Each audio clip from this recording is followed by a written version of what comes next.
Today's episode is being sponsored by artist, author, and longtime friend of the PCPS, Anne Pellegrino, who has created one of the cutest, most fun, and infectious Gen X journals that's truly a creative trip down memory lane. The Gen X journal is so much more than just a journal. It's a retro activity book for people of a certain age, filled with journaling prompts. I love that. I never know what to write in my journals. Coloring pages, and cute doodles themed around our childhood and teen memories. What did your bedroom look like? Describe it or sketch it out in the journal. What favorite toys do you remember? What songs were playing at school dances? You can make your own mixtape right in the journal. You'll find over 80 pages of cute illustrations, fun topics, journal prompts, and lots of room for your own writing and drawings. Spend some time recalling long-forgotten favorites and, most importantly, getting in touch with your younger self.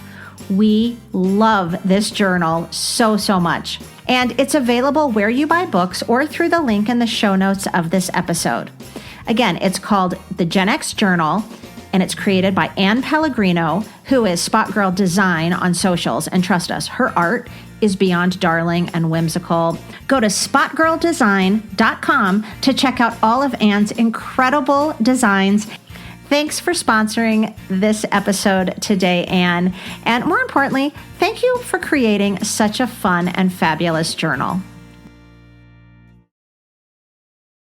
So now the three of them, the lead singer, the little person dressed as a jester, and the lady high on angel dust, all skip through a Renaissance-era village while a whole family of little people, many families, dance in the forest nearby. Hello world is a song that we're singing. Come on, get happy. A whole lot of loving is what we'll be bringing. We'll make you happy. Welcome to the Pop Culture Preservation Society, the podcast for people born in the big wheel generation who have forgotten every phone number except one. 867-5309. We believe our Gen X childhoods gave us unforgettable songs, stories, characters, and images. And if we don't talk about them, they'll disappear, like Marshall, Will, and Holly on a routine expedition. And today we'll be saving the 3-minute-long stories unique to our generation because they appeared only on MTV. Today is the first meeting of our MTV Book Club. I'm Carolyn. I'm Kristen. And I'm Michelle. And we are your pop culture preservationists.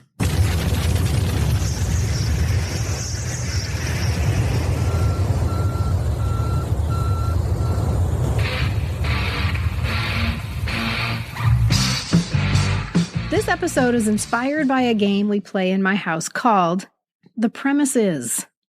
If you ever watch live TV, you might have some random channels way down at the bottom that broadcast old school music videos, MTV era music videos. And one time, my son Liam was sitting next to me on the couch when one of these channels popped up. I wish I could remember what the video was. I have no idea, but it was bonkers. It was so nonsensical. And Liam is like, you guys, what is going on? I mean, throw a dart. It could be yes, hundreds of them. Anything. And so then this started a game in which we tried to explain what was going on in the nonsensical video by pretending that we were the directors in a pitch meeting, like trying to sell the concept to the music execs. And we'd say, so the premise is, and then you would basically say what was happening on the screen. So for instance, if you were watching the safety dance, which we've talked about on this podcast before. Oh, yeah. You would say, so the premise is the lead singer and a little person dressed like a jester are skipping through a field of waving wheat. They're very excited. They're skipping. And that's when they come upon a blonde lady who is high on angel dust and looks like she might jump out of a plate glass window. Except there are no plate glass windows because these are jester times, not modern times. So now the three of them, the lead singer, the little person dressed as a jester, and the lady high on angel dust, all skip through a Renaissance-era village while a whole family of little people, many families, dance in the forest nearby.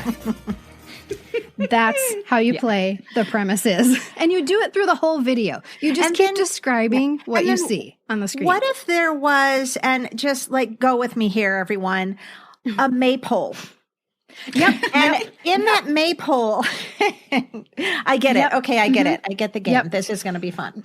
The premise is, so in the early days of MTV, this was not yet an art form. It was an emerging art form. There were no standards yet. There were no techniques. Everybody was just trying to keep up.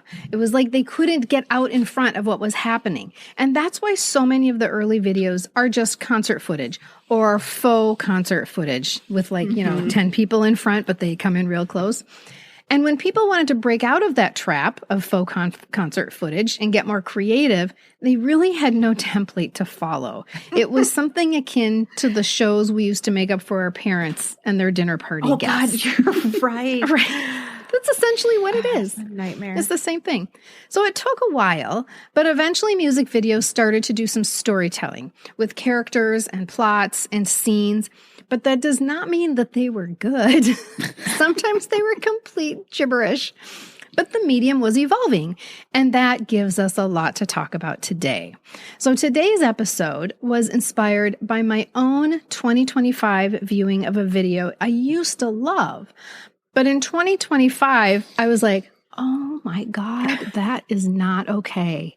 And I so wanted to do book club about it. So I asked Carolyn and Michelle to each pick a video they wanted to bring to book club. And I've got my wackadoo pick. And voila, we have our first meeting of the MTV book club. Yeah, this will be a fun ongoing series, I think.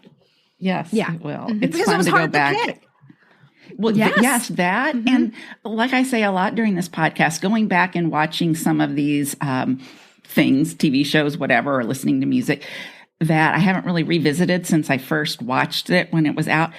Oh my gosh, like you can see it through totally different eyes. And so that was fun for me because I wasn't as highbrow back in the day that I might be now. Nonsensical was fine. You didn't expect to understand everything. Correct. And sometimes you're bringing 2025 eyes like, oh, we can't do that anymore. And sometimes you're just bringing your adult eyes like, you guys get your shit together, right? Yeah. It's just different. It's just different. So let's launch into our book club. I'm gonna bring my pick to the table. So I was watching one of these video stations recently when the video for Hello by Lionel Richie popped up.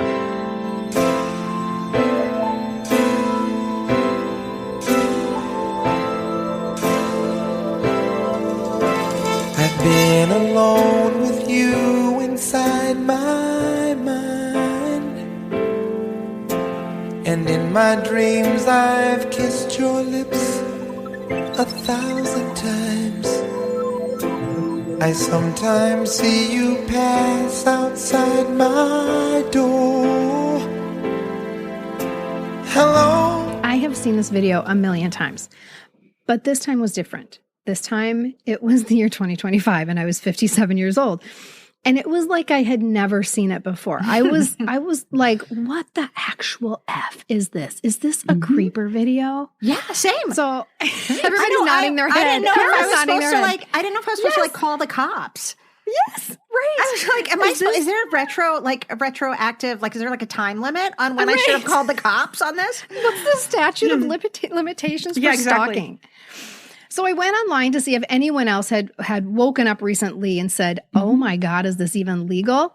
And as usual, Reddit really delivered for me. There is a Reddit thread called, does anyone else think the video for Hello is weird? And there's also, by the way, an article in the Dallas Observer called Lionel Richie's video for Hello is the most confusing video of all time. So I'm going to be sharing from both of these because their comments are so funny. The first commenter on Reddit says, and I will preface this comment by saying, so the premise is, Lionel Richie is a lecturer in a fame school and pervs over some blind girl, then calls her when she's in bed and says, hello. So the blind girl makes a sculpture of his face that brings on nightmares. That's the premise. Why is she blind, though? Why is she blind? Why? I hope you're going to solve these mysteries for us, Kristen. I mean, that was my hope. Yeah. This is the mystery. Most people, I love the fact that he mentions the sculpture of his face being nightmarish, because most people are horrified by the sculpture of Lionel Richie's head at the end of the video. It's huge and scary and the color of clay, and it absolutely does not look like Lionel Richie at all. And Lionel Richie was actually super upset about this. The fact that the girl's blind. This is not right. I mean, I thought it was pretty good for a blind girl. Right? I thought it looked pretty good. Like, I was like, that's a really good representation for being blind. Never having seen him. Having never touched the man before. There's this meme out there that is so not funny. And it's Lionel Richie looking at the sculpture with the blind girl sitting there smiling. And he goes, "What, are you blind? This doesn't look anything like me." It's so bad. So he was super upset about it. He's like, "Dude, this does not look like me," to the director. And the director said, "Well, we just have the one and we let the sculpture go home." And so we spent like 20 grand on that too, Lionel. Yes. So we're just going with it. And I think the first time I saw the video, I didn't even get that sculpture was supposed to be Lionel Richie. I was like, I thought he was the acting teacher. Why is he so into this sculpture? Like, I didn't get the connection at all. I think it looks a lot like him. You do? Oh, absolutely. I was confused. I literally, it took me like a year to put it together. Like, oh, I get it. It's Lionel Richie. Some people she actually also says at the end, "This is how I see you." At the very end. Yes. She's like, I hope you like it. This is how I see you. Yeah. Yes. Some people have said that the sculpture looks like a chia pet. Which yes. Oh my God, yes. If you just like got those seeds wet and smushed it all around the top of his clay head, grass would grow. Chia pet. Yes, so I guess the point of her making the Lionel Richie head is to, and I didn't get this either when I was watching it the first time around. The point of her making the Lionel Richie head is to demonstrate that she reciprocates his feelings. Like, see, all this time that you've been stalking me, I've been wishing you were stalking me. Yeah, and then, I love you. You know, true love blooms.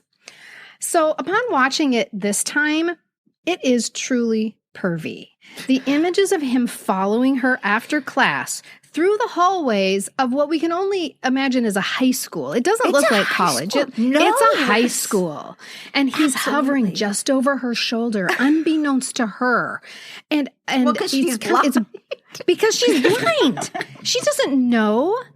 It is generally agreed upon that he appears to be stalking her. And again, mostly because she cannot see. It's a twist. Like you said, they didn't need this twist, but it dials up the creep factor. Totally. And she's vulnerable because she can't see him coming. Why, director? Why? Also the drama. Like, not only does she not see him slowly walking down the locker hall, neither do any of the other students. Nobody else seems to think it's weird that Mr. Richie, the drama teacher, is just walking slowly. And singing as he's walking up. But walking right up and just, laser focused on her. Ugh. Yes. That always creeped me out. Yeah, always creepy. It's very creepy. And one of the Reddit commenters said, "I cannot believe no one stopped the production to be like, we cannot film this." Right. Why not? Right. Nobody thought it was weird. And think of all the people that are in, not only behind the scenes, but are in the video. It's not like there's just two of them. There's so many people in this video, and nobody said, "Dude, you're a creeper." What year is this again? Is it 1984? It's either 83 or 84. Okay, because not too many years before that, nobody thought it was weird. I know we reference this a lot, but it's sort of our barometer of what was acceptable and what we didn't look twice at. Nobody stopped the filming or the script writer of Ice Castles saying, she's 16. He is already like a well-established sports guy on the news. Let's have them not only have an affair or, have a love, like a relationship, but let's have them kiss in front of the entire crowd of people. Like, it is not clandestine. Nobody thinks there's anything wrong with this or creepy. So the Dallas Observer. The Dallas Observer, this is a cheeky review. It is so freaking funny. And they describe this video like this. It's like a warm bath in a room that smells of lavender, only you're being stalked by Lionel Richie and you have no fucking clue he's just standing there staring at you because you're blind. Also, there's a reason Van Halen didn't write a song called Hot for Student, and that reason is felonies. Yes. Yeah. There is another particularly disturbing scene when he sings, I long to see the sunlight in your hair. I long to see the sunlight in your hair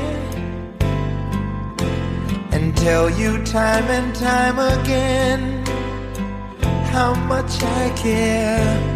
And he's creeping up behind her while she's sitting there eating lunch. And he reaches out his hand. And when her friends approach, he jumps back and he pulls his hand back. And the Dallas Observer says, holy shit, we just got footage of a predator about to prance. Why can't I say it? Pounce? It's not just you, Carolyn. Yes, we just got footage of a predator about to pounce. So Laura's friends are just going to ignore the fact that when they walked up to sit with their blind friend at lunch, a teacher with a bushy mustache was a few inches away from running his fingers through her hair. Okay, but still, it gets worse. It just keeps ramping up. Every scene gets worse and worse. So here's the most horrifying scene. This is straight out of a horror movie, is when she is at home in bed. And it's sort of insinuated that he's watching her. And he calls her on the telephone and he just breathes into the phone for like the whole guitar solo. And finally he says, hello, is it me you're looking for? And then hangs up. I know. He hangs up. So creepy. It's so creepy. Oh my the God. drama, And she, too. when he hangs up, she Hello? like smiles. Oh, she smiles. So, and this is what a guy on Reddit said. So he's stalking a blind girl who looks like she's reading erotic braille in bed. If someone called me and saying, hello, is it me you're looking for? And hung up, I would be terrified. Like, Yeah. that's when you call 911. Not to mention, is it me you're looking for? You can't see. I just think He's like, no. No.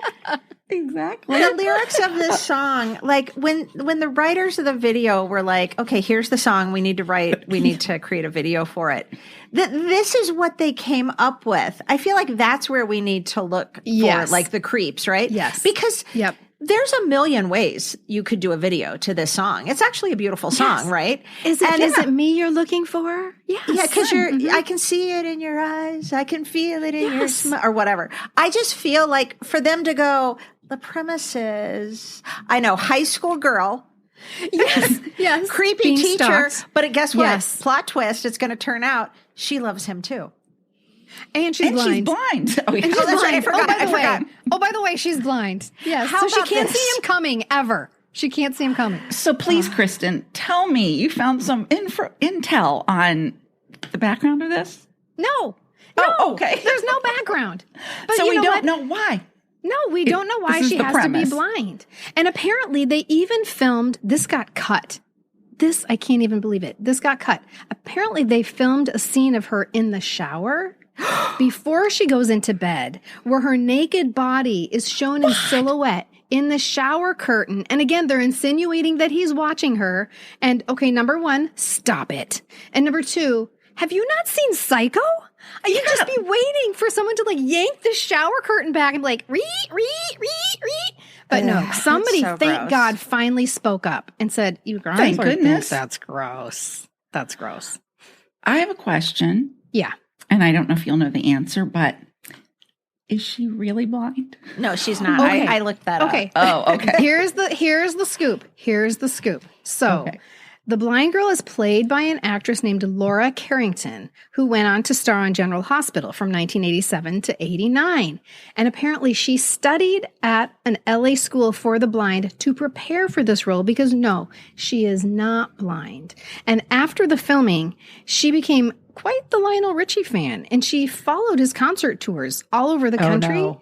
And people would recognize her and treat her as if she was really blind. Oh, or his And girlfriend. she's like, no. Yeah. you guys like, ever get together? No, I'm not blind. I thought watching it again this week, I felt like she looked a lot like the girl in the Thriller video. I had to Google She that. did, And I was yes. like, is this the Mhm. same girl? Not the same girl. No, and that's it where is I found not. out she is not blind. or She's the not girl blind. from the Thriller Yeah. video.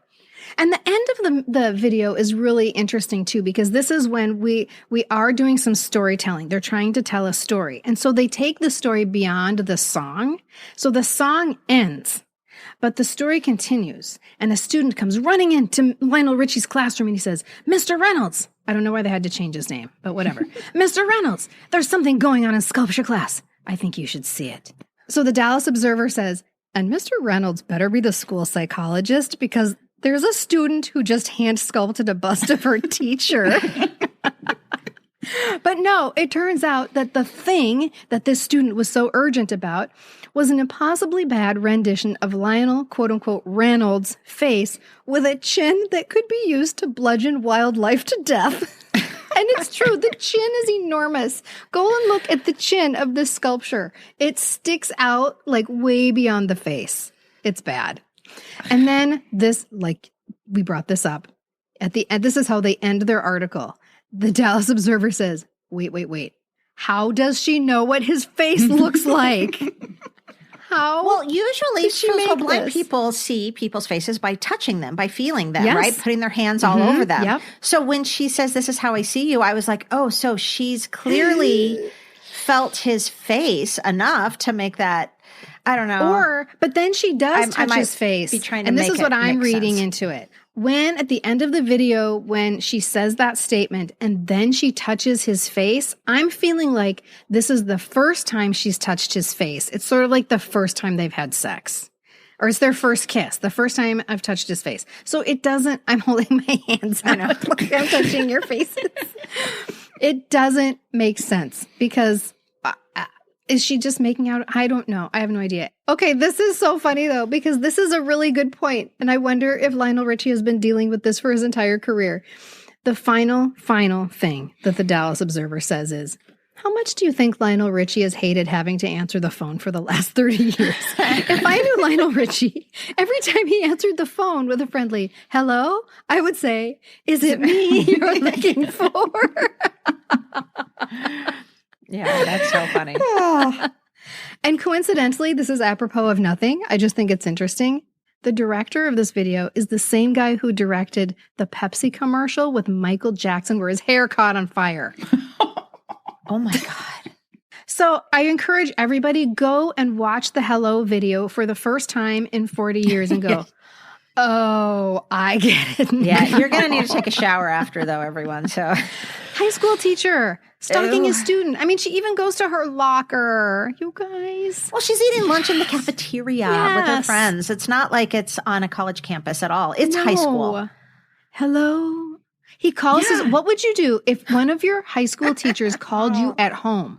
If he didn't even go hello and then hang up. If he just called you at home and be like, "Hey, Michelle, I just thought I'd say hi." Oh my God. I would be My mom would be like, so "Hang up creeped now." out. Yeah, I'd be so creeped out.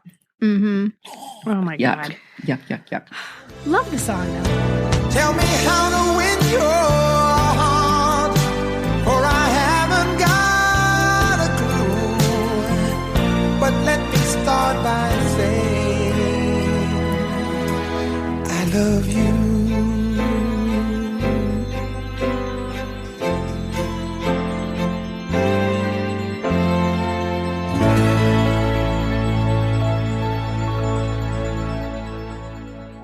So I'm going to take us way back. We'll let everybody get in our way back machine or get in the way back of your station wagon.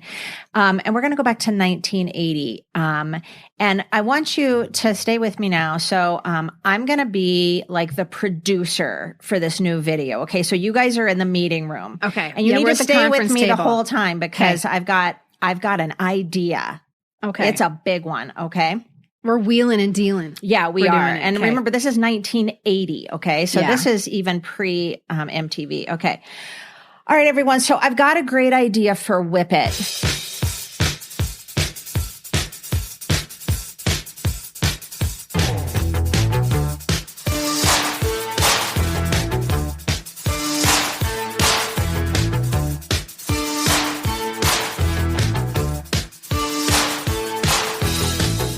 Correct and will. The premise is whip tease, but it's a but it's a misogynistic, rapey Western theme. Right? Oh, I love it. Yeah. Now let's dress the band in the red collapsible cup looking hats, obviously. Okay. The solo cups. Yeah. Black shorts, black socks, and black sleeveless turtlenecks. And here's where the look becomes quirky. They're going to pull the turtleneck up over their mouths and play their instruments in a hog pen in front of a cardboard cabin. Don't worry. Don't worry. We're going to throw in some hay bales out front to class it up.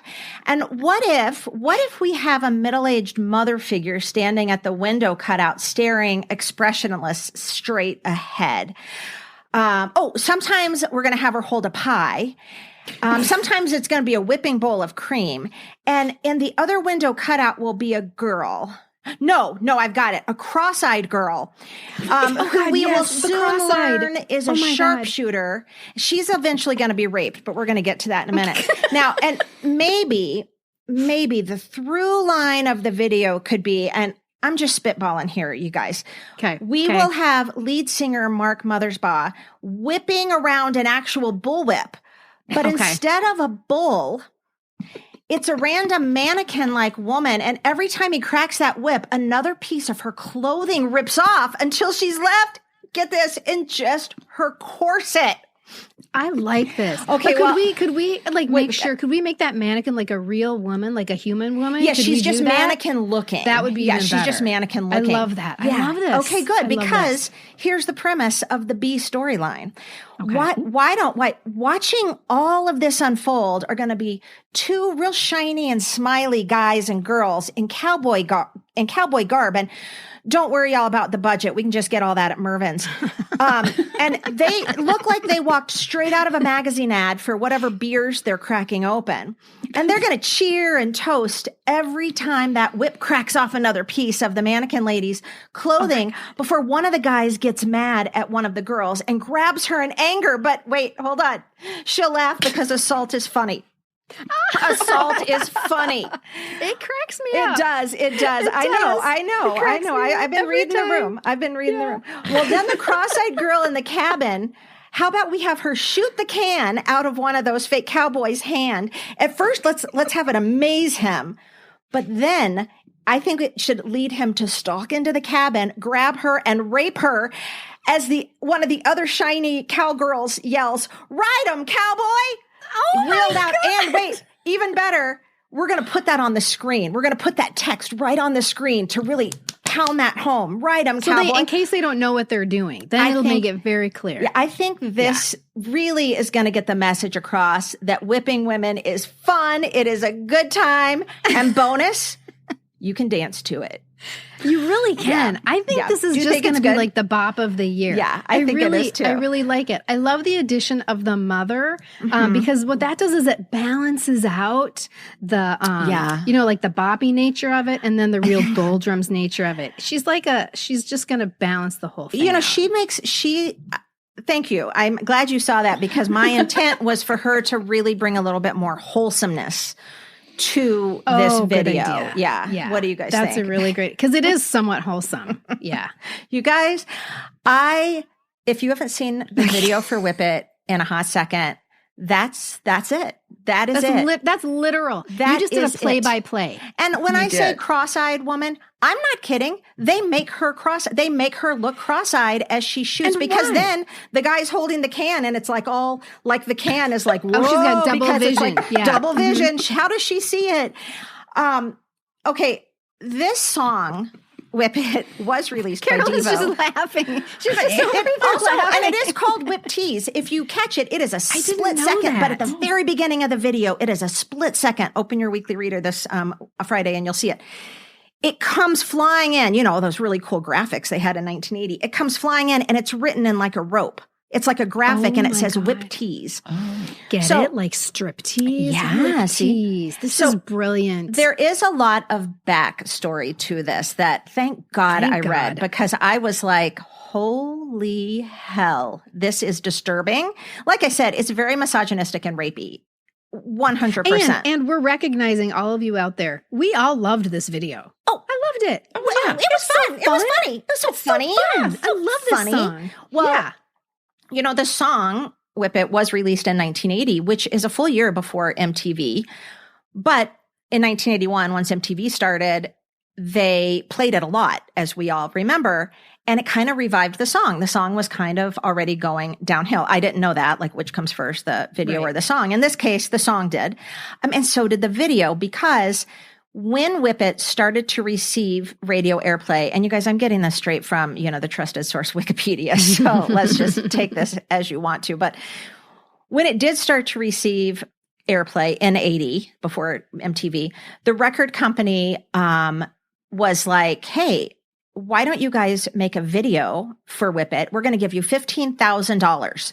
Which actually kind of shocks me, because I want to go back to 1980. I feel like $15,000 was a nice little chunk of change. That's kind of a lot of money. What's with the cardboard? It's truly like made of cardboard. It's like a front of a cabin, and then some, I always say haze of bale.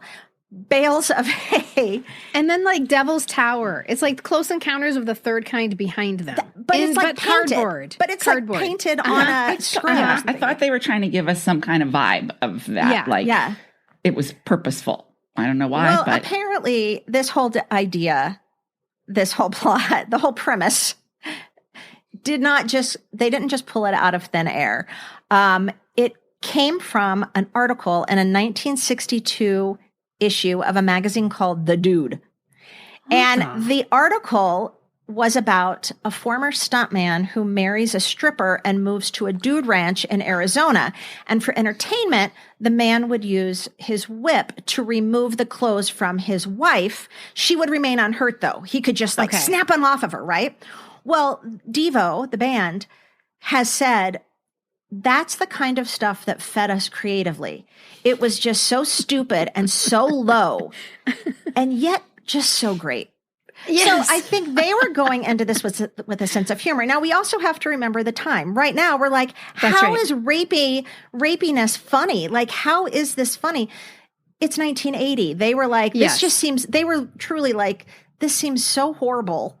Right. And because he says it was so low and so dumb. And we're like, let's make a video. So that's like a current day thing where he acknacknowledged the rapey nature. I don't know how of it. current, but yes. Currenter That he says it was so stupid and so low and felt so great. So they also say that it was partially a reaction to President Reagan's previous career as an actor. Devo wanted to make a video that satirized both the cowboy mythos, I think I'm saying that right, I don't know, and right-wing racist values. So they truly made this, and they were like, this is sort of our representation of kind of making fun of the people that think this is okay and all this They're stuff. skewering.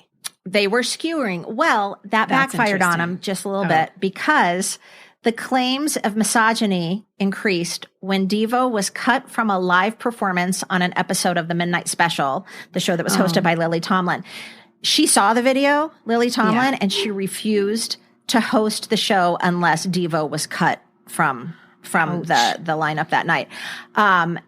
Also, there have been claims that MTV banned the video, but that's kind of been proven false, because that's how we saw it. We remember they were showing it all the time. Right. I felt a little bit better after reading that they kind of were doing this tongue in cheek, like, like you would do in 1980. Now, you don't do it just that kind of blasé. Let's make a video about it. But in 1980, you could. But like I said, I think it kind of backfired on them because they got a lot of flack for it. Hey listeners, it's Carolyn, and I am thrilled to share with you that today's episode is being sponsored by Amanda McGee. She is one of my favorite artists and a loyal PCPS listener as well. She creates this wonderful, nostalgic pop culture art that brings me pure Gen X joy every time I see it. Think big wheels, banana seat bikes, Saturday morning cartoons glowing on wood panel TV sets.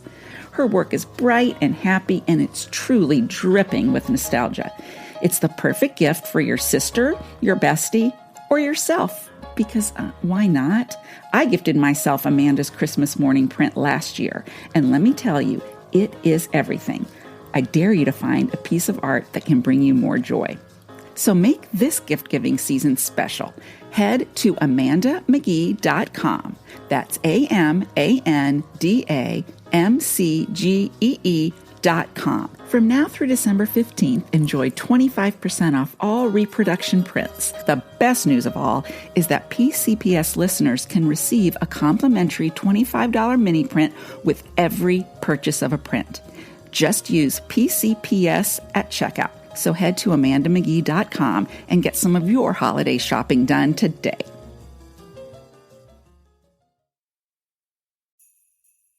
Okay, friends, listen up. I have got a public service announcement for you. If you are planning to holiday shop like it's 1987, aka wandering the mall, getting lost in the food court, and then panic buying a sweater at the Limited, it's time to evolve and check out a wonderful alternative, Uncommon Goods. Uncommon Goods is where I, along with Kristen and Michelle, go when we want to give a gift that says, I am thoughtful and I'm creative and charming, possibly a genius. They find the coolest items from artists and small independent businesses, stuff that you would never find in big box stores. I'm in love with a hostess gift I recently purchased, a bread warming set which included a personalized warming stone and woven basket. It was the perfect way to say thank you for some warm hospitality. And shopping at Uncommon Goods actually makes my heart grow 3 sizes. Because with every purchase, Uncommon Goods gives back $1 to a nonprofit partner of your choice. So your holiday shopping spree also spreads a little good in the world. So don't wait. Make this holiday the year you give something truly unforgettable. To get 15% off your next gift, go to uncommongoods.com/PCPS. That's uncommongoods.com/PCPS for 15% off. Don't miss out on this limited time offer. Uncommon Goods. We're all out of the ordinary. Well, and you know that these guys are way up here, right? Like their intellect is way above ours, and they maybe their expectations of us were much higher than what we could actually perceive. I certainly didn't know what satire was when I was in 7th grade. Right. But now I see it. Now that you've explained it to me, I can see the contrast between these new wave guys with their turtlenecks over their mouths and their solo cups on their heads, contrasted with the misogynistic cowboys and their cowboy girlfriends. I guess they're called cowgirls. I can see that that's a contrast, and they're making fun of them and they're making them look dumb. There is one difficulty, though, in that I think the rapey part, yes, they're skewering those guys and how they treat women, but I think one reason we were allowed to get away with showing rapey things is because there was in the backs of people's minds this idea that women really wanted it, that people had rape fantasies, and a rape fantasy is different from reality, right? True. But that women really wanted it. And so when this guy is raping her, there is a point where he pulls away and she grabs his t-shirt, that is true, his collar, and pulls him back down to her because, they really want it. I was about to say, we don't know for sure that it was it was very insinuated too, because he goes storming in there and he grabs her and then you just see them disappear, like he pushes her down, and holds her leg up, Yeah, it's pretty graphic actually. Yeah, but again, let's go back to our 1980 selves, and I loved the song, and I just thought the video was funny. I don't have I know I had seen it. I don't have I have certain videos that I can pretty much recite the whole storyline, in verbatim. And it's a video I haven't seen in decades. This one, I couldn't have done it. I had to rewatch it several times over the past few days. But of course I saw it. How would you not have seen it in 1981, 82, 83 when you're watching MTV? So yeah, we'll put that one in the Weekly Reader too. It's problematic, but that's what you it knew was. they had to have something to say about it. And, and basically the lyrics of the song are completely nonsensical, and they admit that too. Yes. It's not a story song by any means. No. So how do you really make a video? They were like, I don't know, let's just throw some shit at the wall and see what sticks, basically. What if they were able to give their commentary and say all of those things? That could have made a difference. But if you don't, if they could have said that. And it's kind of easy to retrofit a story. I mean, no offense, Diva, but maybe you, can try to make it not seem as awful as some people might have thought, like Lily Tomlin. Yeah, like I'm trying to make a statement here. But Lily didn't know that. It just looks horrible. I think too, the woman, well, two things. The mom, isn't she really one of their moms? I don't know. I think it is and she's just deadpan. She's clearly she's not an she actress. just She's stares just deadpan, blankly. holding a pie. You're not sure why she's there. I also don't know why the woman has to be cross-eyed. Why the other? Why Because she's a did she have to be cross-eyed? sharpshooter. I mean, maybe the is that irony. commentary too? I don't know what it would be. All right. Yeah. Irony, yes. I get it. Yes. Yeah. Irony. But see, I think we're really smart people and we're not picking up on this. Right. I think this needs to be like a graduate level film, class, or at least, let's dissect this video and what all this could mean. One Also, thing I they're wanted to say children is too. They're children, and they're not very good at this. So it's like they submitted this for their project, and they're probably going to get a C- on it. when he cracks the whip and the clothes just go flying off, it's like they were tied on with fishing wire, because he cracks the whip and he doesn't really crack it anyway that close to her, but then It's you'll not just even see a close to close up her. of her face and the hat just goes flying straight up off her head. Or like they just had it attached to wires and they just pulled it like a pulley and the thing went. Probably. Yeah. Oh, gosh. That was really good, Michelle. My God. Whew. Oh, my cheeks hurt from you. laughing. I know. Man, you could sell me oceanfront property in Arizona based on the premise. Like, stay with me here. Yeah. Right.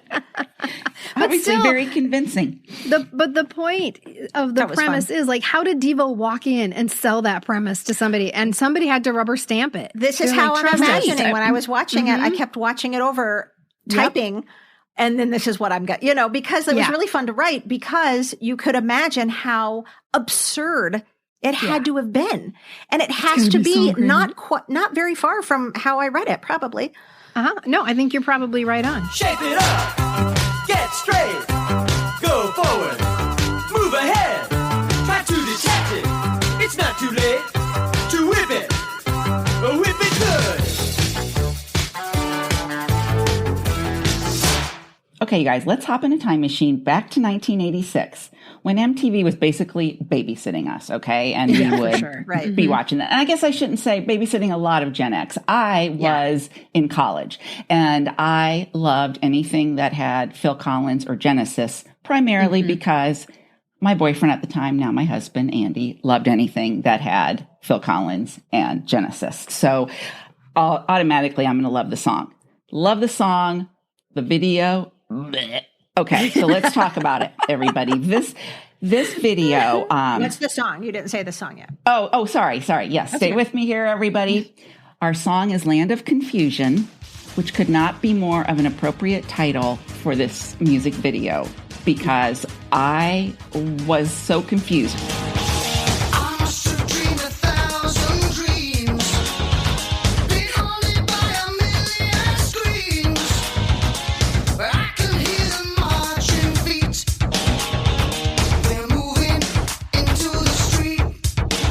And I asked Andy this. I think that Andy was probably poo-pooing this a little bit, because for a lot of OG Genesis fans, especially if you even go back to Peter Gabriel and then you go to when Phil Collins came, they were in a different lane. So this is them kind of crossing over into pop and kind of becoming a little silly. And so I think that was playing in my head as well. Andy saying, like, what on earth? They're just trying to whatever. And we didn't really understand the depth of this song and what it really meant. Yeah. And I wonder, really, I guess adults probably did, but I can't imagine a whole lot of high schoolers and Gen X kids really saying, oh, I get it. That's what's happening. No. Right? I think I got that they were saying something, but you couldn't get everything that they were saying because they were saying too much. Right. They were saying too much. And they were saying in this video, they were saying too much in a very weird way. So weird. Yes. Which was an obstacle to us. It was an obstacle to understanding. So we're going to start with the fact that as the director, or I think I can say as Phil Collins, he envisioned this, okay? Yeah, as he goes he into the creators, he said, this is what we're going to do. I want puppets. I want this to basically be a puppet show. And we're not talking like Kukla, Fran, and Ollie puppets. We're talking like Madam, the ugly Madam puppets that scared Lady the Elaine crap out of us. Like scary puppets. Where the Lady Elaine puppets. Their characteristics, like their noses and their chins, are all really over-exaggerated. Yeah. And in this red case, and wrinkly. Yes, wrinkly. It's almost like Madam and Lady Elaine are melting, but also like getting a lot bigger at the same time. So if you can imagine. Their heads are really big. Their heads are really big. Yeah. And they're very frightening. So this is in 1986, and this is what Phil Collins is presenting. And he thinks this is a great idea. And much to his credit, there was a very popular show in Britain at the time called Spitting Image that used these puppets. So the creators of that show are actually the creators and the designers of these puppets. So he concocted this idea. There were 60 puppets in this video. Okay, I just want to give you a little idea. So he said, I'm going to need at least a $600,000 budget because each puppet costs $10,000 to make.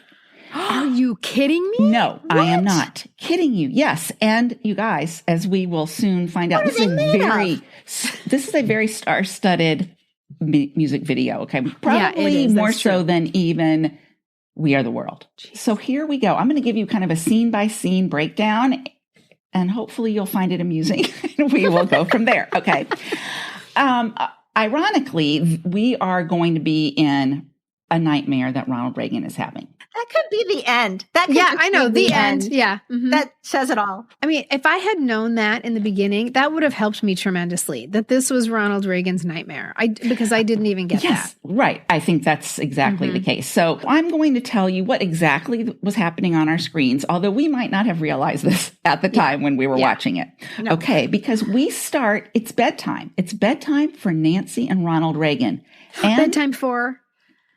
You got it, because we have a bonzo. We have a chimp right in the middle. It's my favorite part of the whole video. The chimp agreed. is also like life size. It's not like a little chimp. It is laying between. It's not like Bonzo. Yeah. No, it is right in the middle of Nancy and Ronald. Okay, so here we go.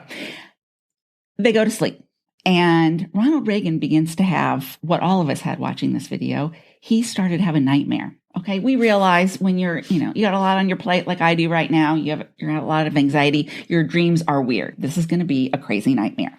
It is like the Cold War has become the Muppet Show, or vice versa. I don't even know. Totally insane.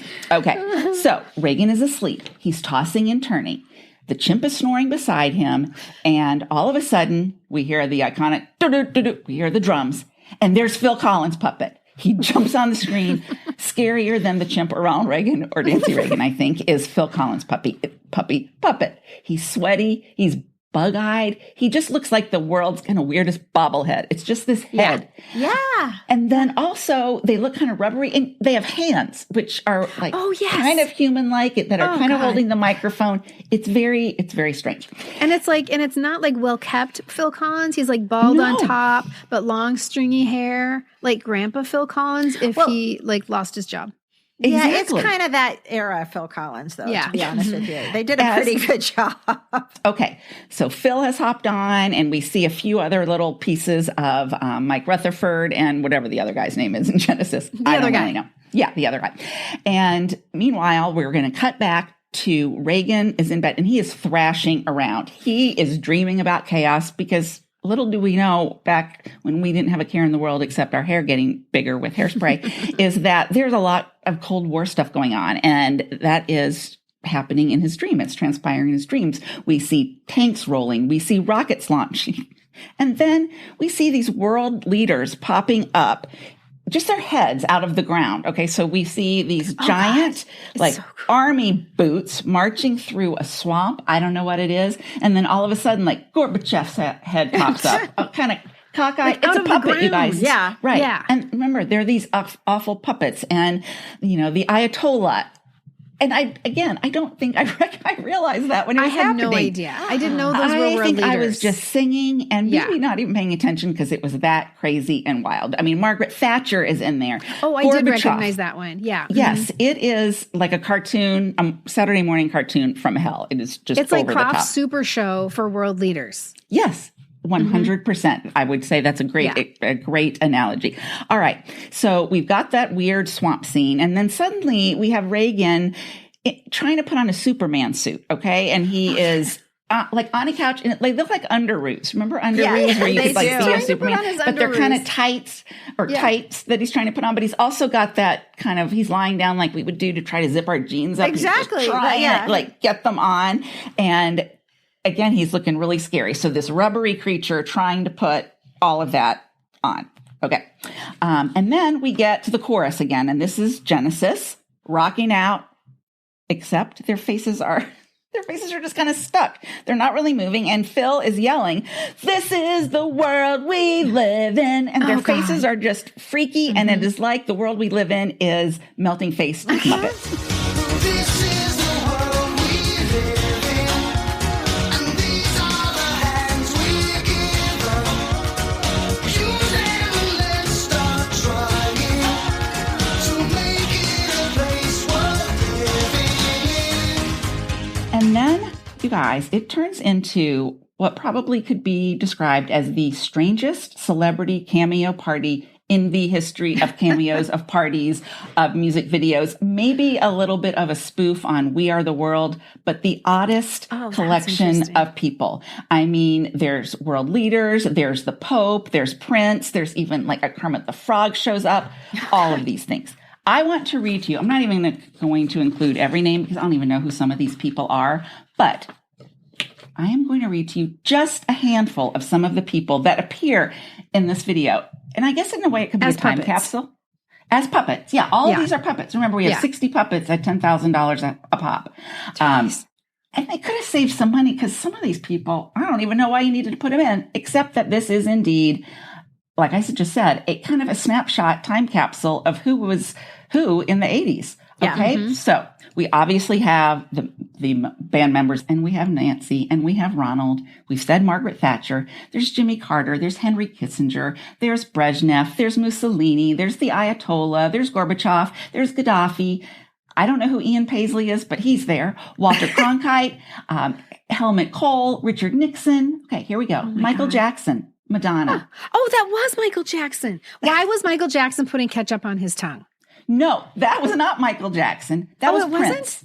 That was Prince. He's next. Yes, Michael Jackson appears later in his probably what he was wearing in the We Are the World video. Oh, right. It's more with of that the epaulets and stuff like that.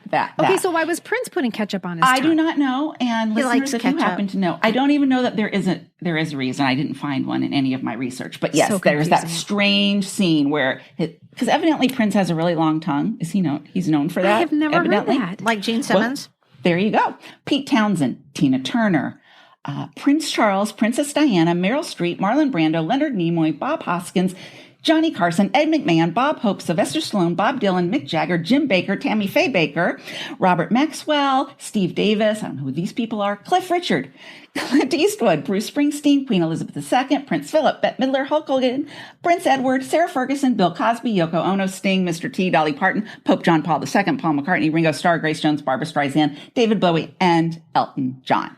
$10,000 a piece. What do you think happened to those puppets? I mean, that's a lot of time. They're in the garbage. Somebody threw them away. Hopefully they just set them on fire.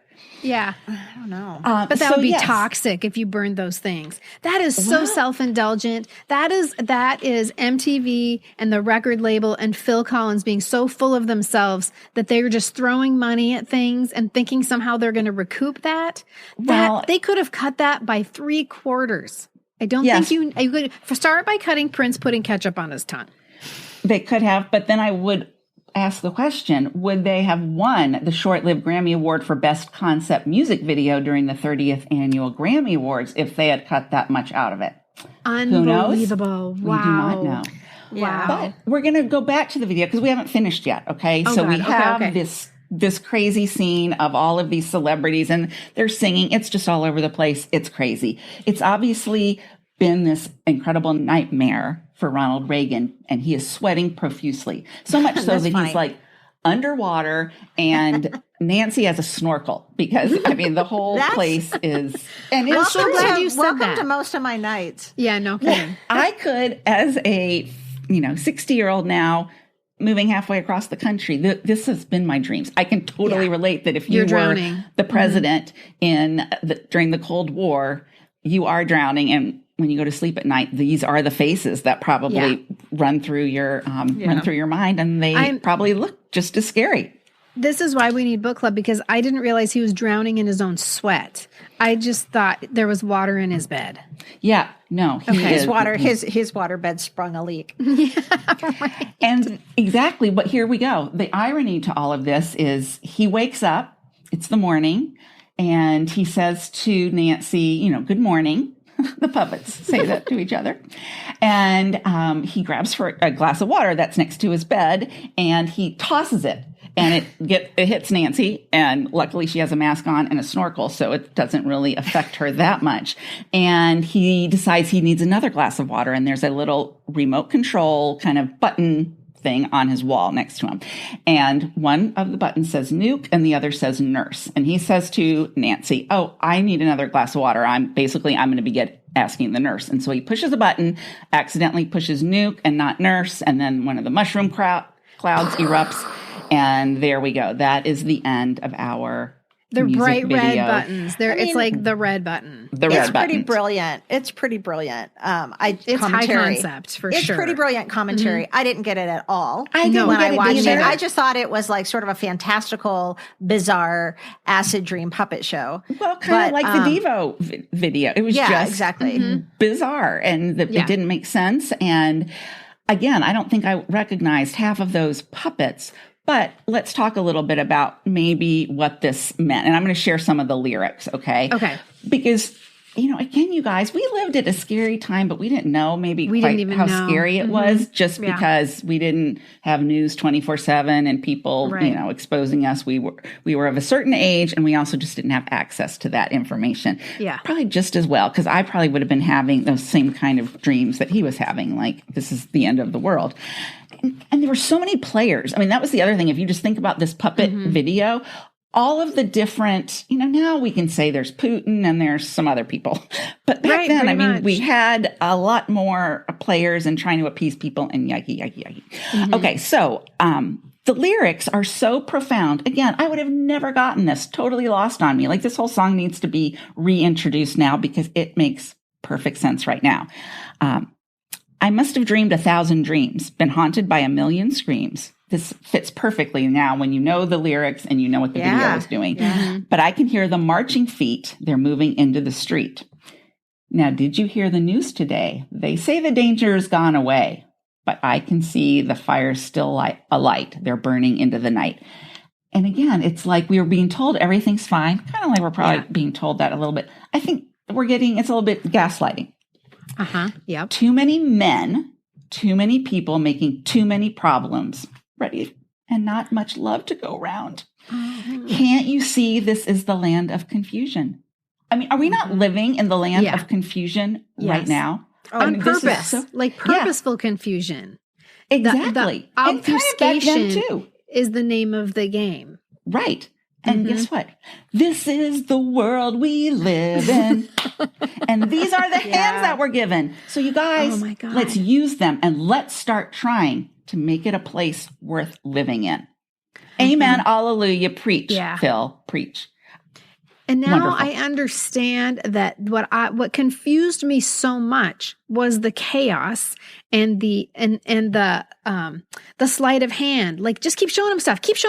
Move it fast. Move it. And confuse that way, keep them confused. Yes, confuse them so that they can't make a decision and they don't understand. So I didn't understand that video, and so it made me irritated and it made me look away. That's exactly the same. Throw so much information at them that they just disengage. How many people do you know who have said, you've got to unplug from the news. You just have to ignore it and walk away. There's nothing that you can't control it. There's nothing that you can do. That might be the plan. 100%. Yeah. Mm-hmm. And I love this next verse that we could even dissect a little bit because, you find people that think one person, Superman, where are you now? Where they think there's the one person, I wonder who that might be, who can come and fix it all. But everything's gone wrong somehow. The men of steel, the men of power are losing control by the hour. And so as they lose control, then they're trying to make us all the more confused. And yet we go to our chorus. This is the world we live in. And these are the hands we're given. So he wanted it to be dark. He wanted those puppets to be scary. He wanted us to be confused. For sure. Obviously not a whole lot has changed, except I think it even comes at us faster than it did in this video where it was pretty frenetic too. But obviously in real life, we're we're living in it right now.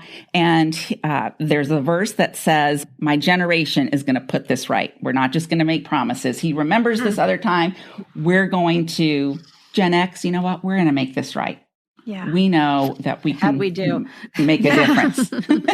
Yeah, I'm sorry. This has taken a deep, dark turn. Seeing these videos and listening to these songs as an older person, having lived a life, I see it differently. And that video made perfect sense to me as I was watching it and following along with the lyrics.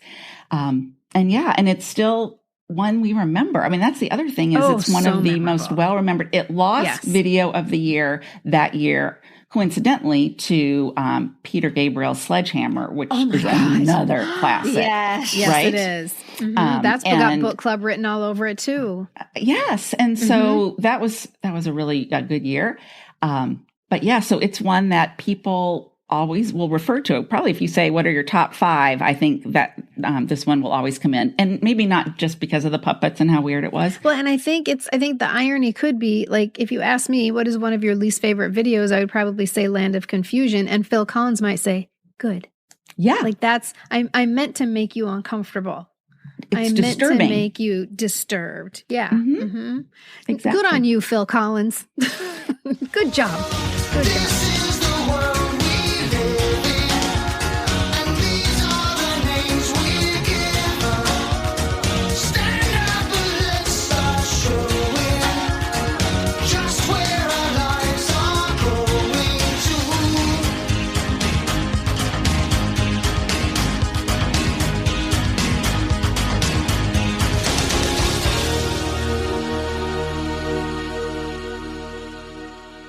This is so great. You guys, I've been dying to do MTV Book Club for so long. Thank you to our members and the selections they brought to discuss today. This is surely the first of many meetings where we celebrate the uniquely unhinged and unformed and sometimes unintelligible, sometimes what's the word I'm looking for? Like beyond me. I wish there was an unword. The beyond me concepts. Incomprehensible form, the art form of the early 1980s known as the music video. Thank you for listening today, and we will see you next time. And a huge thank you to all of our incredible patrons. Your support means the world to us and directly fills up the tanks we need to keep on trucking. Because of your generosity, big or small, we're able to keep bringing you new episodes, invest in equipment, and the subscriptions we need to produce this podcast to keep bringing you quality content. Today, we're giving a special thank you to these patrons: Carolyn, Jen, Cindy, Colette, Sharon, Susan, Barbara, Helene, Christina, Heather, Jill, and Elizabeth. And if you enjoy the show and want to help us grow, consider becoming a patron yourself. You can find out more about the different tiers of support and the exclusive perks each offer by visiting our Patreon page at patreon.com. Thank you, everybody, for sticking with us today from the dark and disturbing to the ridiculous and chaotic to the inappropriate and all of the above. This has been such a roller coaster. I'm having trouble closing out the episode because the highs and the lows are so high and so low. We need a palate cleanser because those puppets are now in my head. It's true. The puppets are in my head, and I have a lot of things to worry about right now. Maybe we just do Addicted to Love as our sign out or something. Right, that was another bizarre. Total, another one with a big why. Memory. Why? Yeah. Why? Right. Oh, thank you so much to Lionel Richie and Phil Collins and Mark Mothersbaugh. In the meantime, let's raise our glasses for a toast, courtesy of the cast of Three's Company, to good times. To happy days. To Little House on the Prairie. Cheers. Cheers. Cheers. The information, opinions, and comments expressed on the Pop Culture Preservation Society podcast belong solely to Carolyn, the Crushologist, and Hello Newman, and are in no way representative of our employers or affiliates. And though we truly believe we are always right, there is always a first time. The PCPS is written, produced, and recorded in Minneapolis, Minnesota, home of the fictional WJM Studios and our beloved Mary Richards. Nanu Nanu, keep on truckin', and may the force be with you.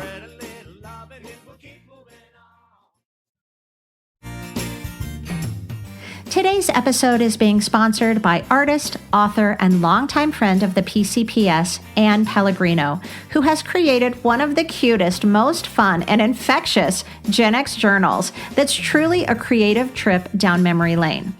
The Gen X Journal is so much more than just a journal. It's a retro activity book for people of a certain age, filled with journaling prompts. I love that. I never know what to write in my journals. Coloring pages and cute doodles themed around our childhood and teen memories. What did your bedroom look like? Describe it or sketch it out in the journal. What favorite toys do you remember? What songs were playing at school dances? You can make your own mixtape right in the journal. You'll find over 80 pages of cute illustrations, fun topics, journal prompts, and lots of room for your own writing and drawings.